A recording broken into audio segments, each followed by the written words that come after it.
この動画はストーリーの途中です。最初から見たい場合は概要欄またはチャンネルページの再生リストからご視聴ください。なお、外国語に対応した字幕をつけておりますが、自動翻訳ですので、精度が低いことをご理解ください。それでは、本編をお楽しみください。午前10時10分。セントラル街にそびえる大時計を見て、椿は時刻を確認した。春と別れ一人になった。一人で犯人の指示を全うした。開店と同時にデパートに向かった。犯人の言う通り、アタッシュケースは6000円で買うことができた。椿家の全財産ともいえる身代金はすでにケースの中に収まっている。椿は春から預かった携帯電話を操作した。充電も電波も十分に入っていた。もしもし。通話はすぐにつながった。誘拐犯の魅惑的な声が耳をつく。優等生だな、椿は。急いでケースを用意した。デパートの、開店は11時だからな。何を言ってるのかわからなかった。弟の命がかかっているのだから何事も急ぐに決まっている。今後も迅速な行動を期待する。椿は黙って相槌だけを打った。今はセントラル街だな。はい。そのまま歩いてオフィス街に来てもらおう。山王物産の本社ビルが見える広い公園があるのはわかるな。公園のどこに行けばいいんでしょうか。園内には大きな掲示板がある。そのそばで落ち合おう。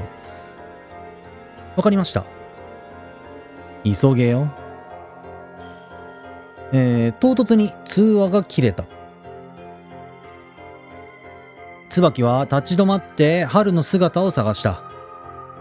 けれど人だかりにまみれて目立つ、長い髪は見当たらなかった。ついてきてくれてるんだよね。椿はアタッシュケースを手に下げて、混雑してきたストリートを進んでいった。長くても30分。あのデパートからこの公園まで女の足でも20分あれば足りるはずだ。椿には落ち合おうと言ったが、俺にそんな気はまるでない。身代金ダッシュに際して何を差し置いても確認しなければならないことがある。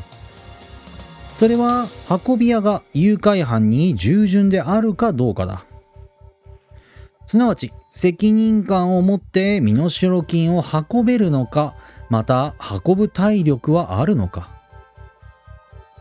そして何より警察を頼っていないかどうか。30分だ。俺は腕時計の秒針を目で追った。30分以上かかるのであれば間違いなく背後に警察がいると俺は考える。もし椿の一家があれだけ忠告したにもかかわらず警察に通報した場合、おそらく100人単位の捜査員が身代金を運ぶ椿を監視していることだろう。俺を捕まえるために大勢の刑事が公園に張り込むわけだ。なるほど。ただどれだけ迅速な指示が飛んだとしても相応の時間はかかる。警察はセントラル街からこの公園に人員を転換しなければならないからだ。それを先回りして監視することによって、なんか人が増えてきたな、入ったけど出ていかんなみたいなのが見えるわけか。警察は人員配置が完了するまで椿を引き止めるだろう。だから俺は時間を気にする。30分以内に椿の姿が見えなければ取引を中止するしかない。園内の見晴らしはいい。一般人を装った刑事がいればそれとなくわかるかもしれないが、見分けがつくかどうか確信までは持てない。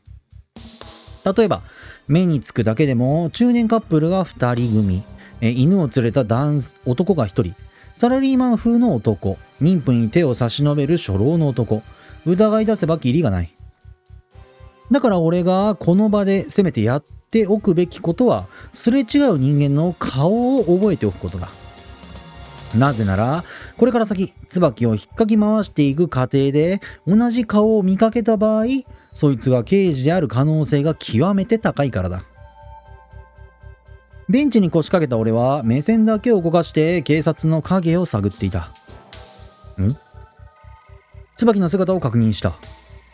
園内の掲示板に向かって猛然と走っている。私服の少女が銀色のアタッシュケースを手に下げた姿はあまりに目立つ。想像力の突飛な人間が今の椿を見れば、まさしく身代金の受け渡しに奔走していると考えるかもしれんな。時計を確認する。先ほどの連絡から15分も経っていなかった。次の指示を出すとするか。園内にすでに捜査員が張り込んでいる場合を想定してすぐには電話をかけない。椿が電話を取った時、捜査員は園内の電話をしている人物を徹底的にマークするからだ。去り際、椿を見合った。遠目に見ても緊張しているのが見て取れた。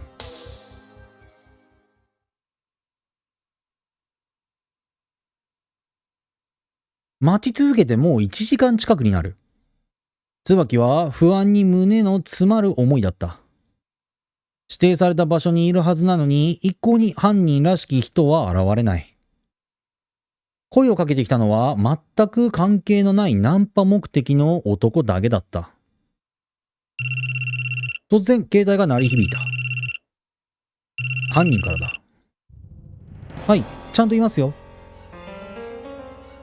電話に出るなり叫んだ。犯人は不機嫌そうな声を出した。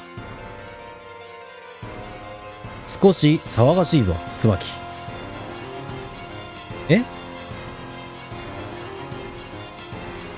大声を出すな。周りの人間に不審に思われるだろう。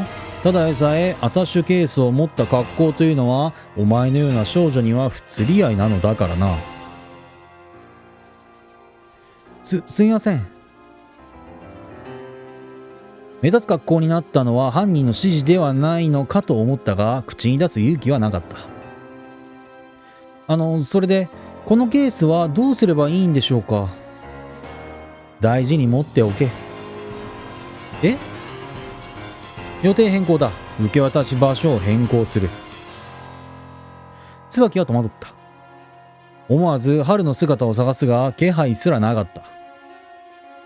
セントラル街の駅に行け。改札の近くにロッカールームがある。使用禁止の紙が貼られたコインロッカーを探せ。待ってください。今書き留めます。携帯電話を首と肩の間に挟みながら自由になった両手で日記帳を開いた。ロッカーの中に身代金の詰まったケースを入れて鍵をしろ。使用禁止じゃないんですか？安心しろ。実はちゃんと使える。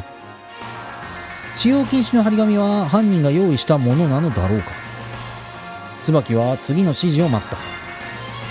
ロッカーの鍵をしっかりとかけたら、次にその鍵を持って電車に乗れ。行き先は終点の大仙町だ。大仙町？それは隣の県にある電車の終点だった。セントラル街からだと片道で2時間はかかる。県を越えるほど遠い場所まで連れ出して何をさせるのだろうか。向こうに着いたら改札を出たあたりで待て。また連絡をもらえるんですか？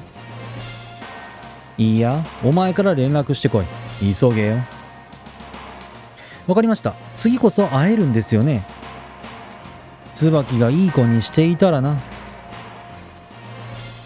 おどけたようなことを言う。遊ばれているのだろうか。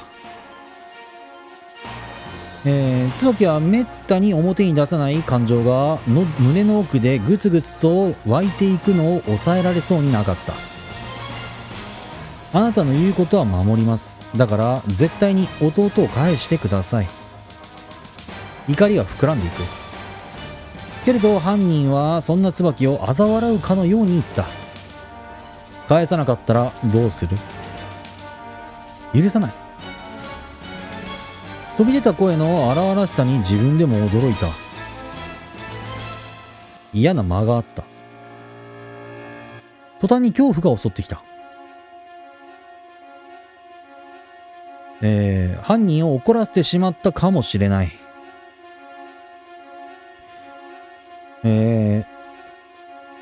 下手に刺激してヒロアキが危ない目に遭うようなことがあったらどう責任を取ればいいのだろう。犯人は静かに言った。決めた。私がお前を人間にしてやる。言葉の意味が分からず、問い返そうとしたとき通話が切れた。人間にしてやる？何か哲学的な意味でもあるのだろうか。何か、そういう迂闊な表現は苦手だった。そもそも幼児を誘拐するような凶悪犯の言うことが理解できるわけもなかった。気を取り直して駅に向かった。声をかけられたのは信号待ちをしている時だった。椿、そのまま聞け。春がいつの間にか椿の隣にいた。正面を向いたまま話しかけてくる。お前は犯人の指示をメモに取っているな。おー、確かに。日記に。じゃあそのページだけ破って歩きながらそれとなく捨ててくれ。わかったよ。信号が青になった。人々は一斉に歩き出した。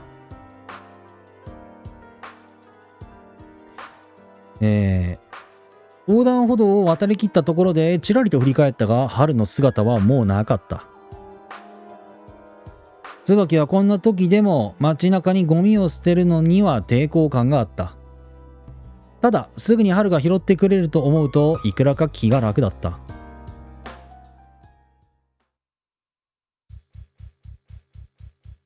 2時間と、10分が過ぎた。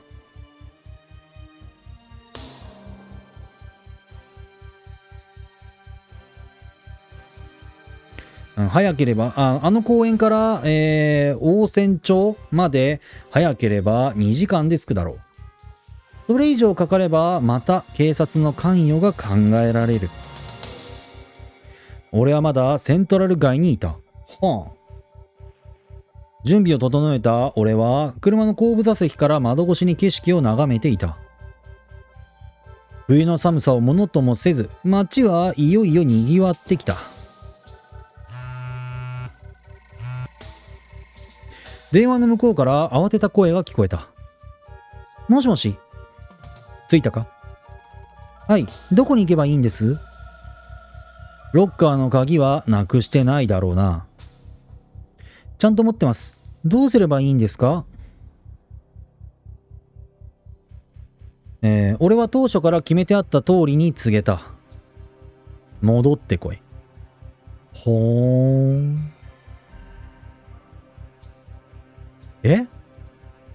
椿はうろたえるが俺は続ける。戻ってロッカーからアタッシュケースを取り出せ。どうしてですか？理由を説明する必要はない。だって何のためにこんな遠くまで。それはもちろん身代金をいただくためだ。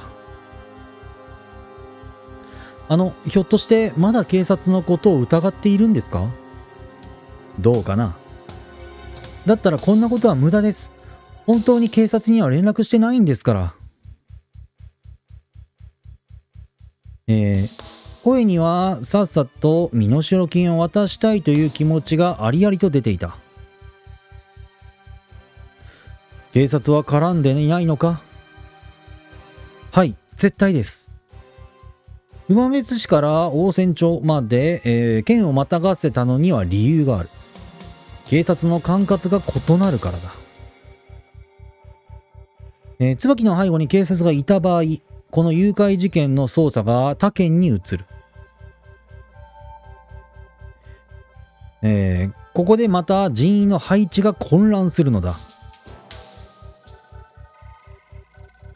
こんだけ振り回せば警察の追跡はかなり後手に回っているはずだ。もちろん両警官が、両県警が、相互協力のために前もって連絡を入れておいた可能性はある。しかしヤクザほどではないにしろ、基本的に警察は縄張り意識の強い組織なのだ。馬別市と大仙町の、刑事が犯人を挙げるために全力で協力し合うことはないと俺は判断している。しかし、東京都に足を運ばせなくてよかったな。当初の計画では椿を東京に向かわせる予定だった。この件と、警視庁が、例外的に良好な関係にあることはつい先日まで知らなかった。危ないところだった。よし、信じてやろう。椿の行動は迅速だった。少なくとも椿と警察が綿密な連絡を取り合っているということはなさそうだった。次だ。次こそ身代金を受け取りに行こう。俺はようやく勝負してもいいと思えるほどに警察の関与を否定しつつあった。ケースをロッカーから出した後、どこに持っていけばいいんですか？地下鉄に乗って南区の住宅街に来い。はい。今から言う住所と番地に向かえ。番地を告げると了解の返事が返ってきた。そこに白いセダンが止めてある。車の鍵は開いているから、お前は身代金を持ったまま後部座席に乗り込むんだ。それでどうするんですか？その後は私を待てばいい。不安か？狭い車内で私と二人きりになるのは。俺は薄く笑う。何を考えているんですか？ドライブさ。楽しみだな。通話を切り、電車の発進を命じた。車の発進を命じた。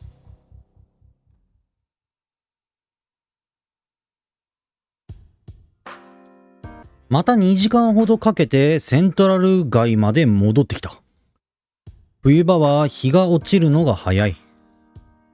南区に着く頃には夕方になっているだろう。おい椿、春だ。不意に背後から声をかけられた。春は唐突に言った。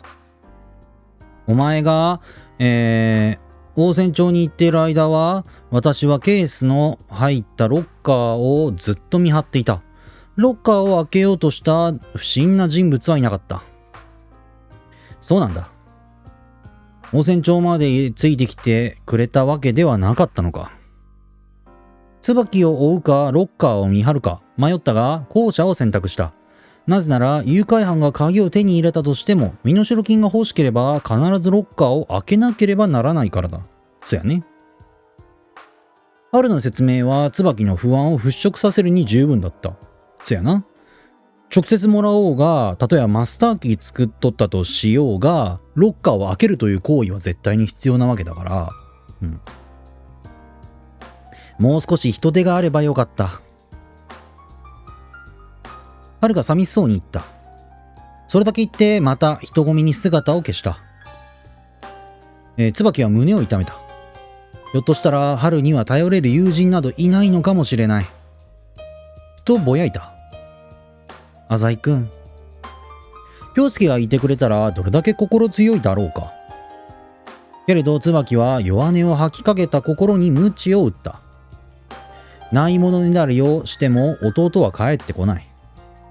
ケースを握る手に力を込める。南区に向けて足を向けた。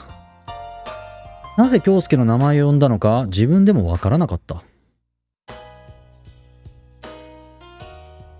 椿はあまり訪れたことなかったが、南区は全体的に閑静な住宅街だ。西日が2階建ての新築の家や屋敷を囲う鉄柵を朱に染めている。椿は番地を確認しながら目的の場所を探した。あった。車を発見した。白い普通車だった。犯人の言うセダンという車がどういうものなのか椿は知らなかったが、指定された住所に白い車が1台だけ止めてある。あれに乗って動機が激しくなってきた。犯人と一緒にドライブをするなんて思いもしなかった。自分も誘拐されてしまうのかもしれない。ただそれなら弘明は返してほしいと思った。弟のためならいくらでも身代わりになるつもりだった。車に近づいた。恐る恐る様子を伺う。窓ガラスの向こうを覗く。車内に人影はなかった。意を決してドアに手をかけた。滑り込むように後部座席に乗り込んだ。身代金の入ったケースを膝の上に乗せると、ようやく一息ついた。静かだった。車内はまるで音がしない。手に汗がうっすらとにじむ。心臓の音だけがやたらとうるさく聞こえた。じっと待った。不安に身がよじれる思いだった。目をつぶると弘明の顔が浮かんでくる。今どこにいるのだろうか。食事はちゃんと取らせてもらっているだろうか。早く会いたかった。携帯の音に弾かれるように目を開いた。急いでポケットから電話を取り出す。車の中の居心地はどうだ？犯人だった。せっかくのドライブなのに安い車で申し訳ないな。言っている意味がわからなかった。ドライブするのに安い車も高い車もあるのだろうか。男性は見栄のようなものを気にすることがあると何かの本で読んだが、椿にはさっぱり理解できなかった。まだですか？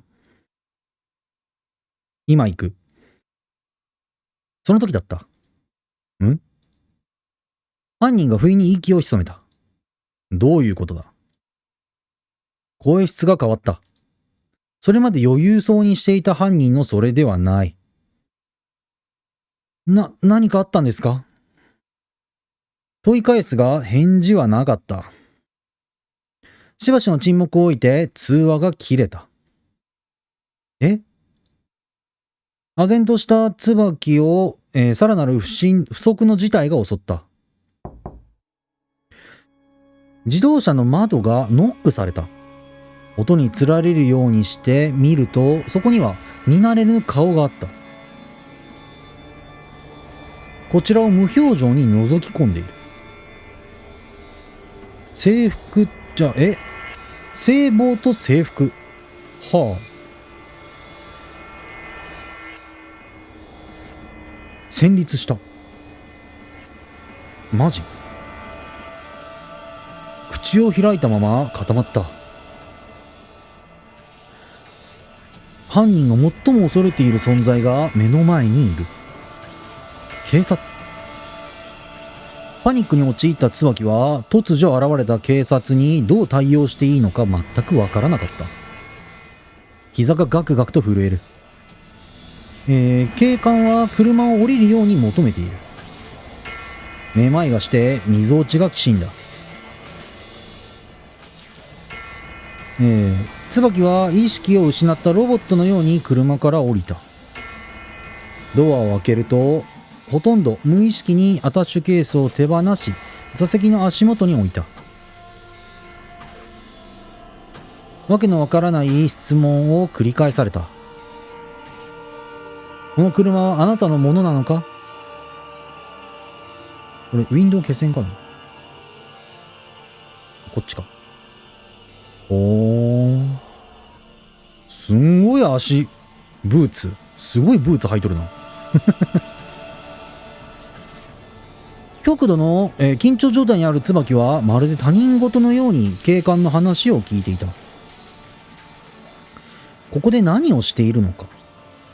椿は、などと意味をなさない声を発しながら、ついには首を振った。何でもないです。そう言ったと思う。すると形式的なことですから答えてくださいと詰め寄ってきた。盗難車の可能性もあるなどと言っている。もう完全に上の空だった。警察に話しかけられたことなんてない。恐怖に尿意すら覚えた。警察と一緒にいるところを犯人に見られていたらどう弁解すればいいのだろう。警官は2人いた。自転車も2台。ぼんやりと景色を追うだけだった。あのケースは何ですか？警官が背後の車を指さした。中を見てもよろしいですか？聞かれて少しだけ目が覚めた。使命感に似たものが芽生えた。ダメです。か細い声が出た。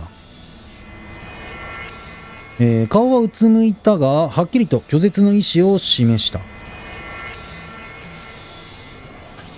目の前の警官はいつの間にか椿の前にケースを掲げていた。ダメです。身代金の入ったケース。弟の命がかかっている。引き渡したら誘拐事件のことが、警察に知れてしまう。想像しただけでヒロアキと二度と会えないと思えるほどの恐怖が襲ってきた。そこから先は自分でも自分の行動がわからなかった。規制を発した。腕を伸ばし掴んだ。アタッシュケースの硬い感触がある。警官がうめいた。背を向け走っていった。走っていた。静止する声が上がる。怯えた。足だけが別の生き物のようにかけた。闇雲に逃げると息が上がり、頭がクラクラしてきた。まるで犯罪者になったような気分だった。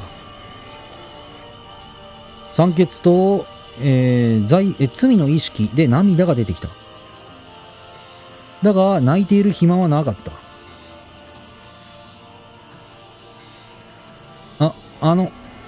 すいません。セントラル街の雑踏に紛れてなお、椿は、人心地がついた感じがしなかった。すいません。でも逃げましたから、身代金ありますから。必死で許しを請う。電話か。犯人はそれまで以上に冷酷な声で言った。なぜ謝る？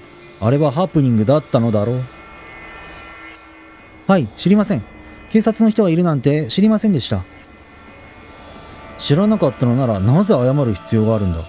警察と示し合わせていたのでなければ頭を下げる理由がわからない。それはただなんとなく電話越しの犯人は警戒の色を、弱めなかった。裏切ったな。違います。私をあそこで捕まえる算段だったのだろう。本当です。信じてください。もういい。取引は中止だ。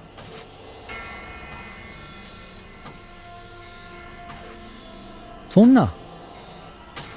頭を鈍器で殴られたような衝撃があった。このままではヒロアキを失ってしまう。何でもします。何でもしますから、弟には手を出さないで。お願いです。お願い。最後の方は声にならなかった。目に涙が溜まっていく。そんなに弟が大事か？もちろんです。なぜだ？なぜって家族だから。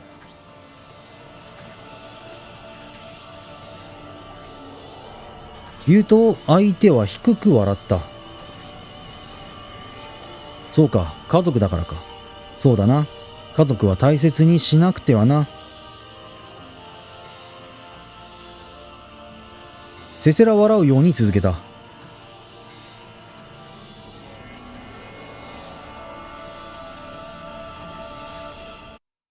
椿はさぞ大切に育てられて、清く正しく成長したんだろうな。どういう意味ですか？言葉の通りの意味だ。お前からにじみ出る善良さが眩しくて仕方がない。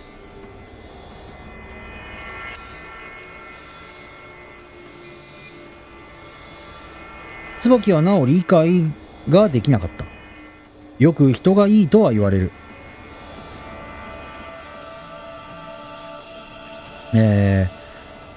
京介にも茶化される。けれど他の人も皆いい人ではないか。善良さというものは大抵の場合偽装した悪徳に過ぎないと私は思っているが、どうやら椿は一味違うようだな。もうたくさんだった。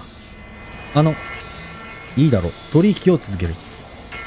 ありがとうございます。思わず頭を下げていた。理不尽な状況にあって犯人に感謝していた。もう少し慎重にやらせてもらうとしよう。今後はたとえ警察が絡んでいても身代金を受け取れる手順を踏ませてもらう。椿は犯人もやはり人の子だと思った。誠心誠意お願いすれば話が通じた。もしかしたら弘明を誘拐したのにも深い理由があるのかもしれない。椿は初めて犯人の心情に興味を持った。そして何より従順になっている自分に気づいていなかった。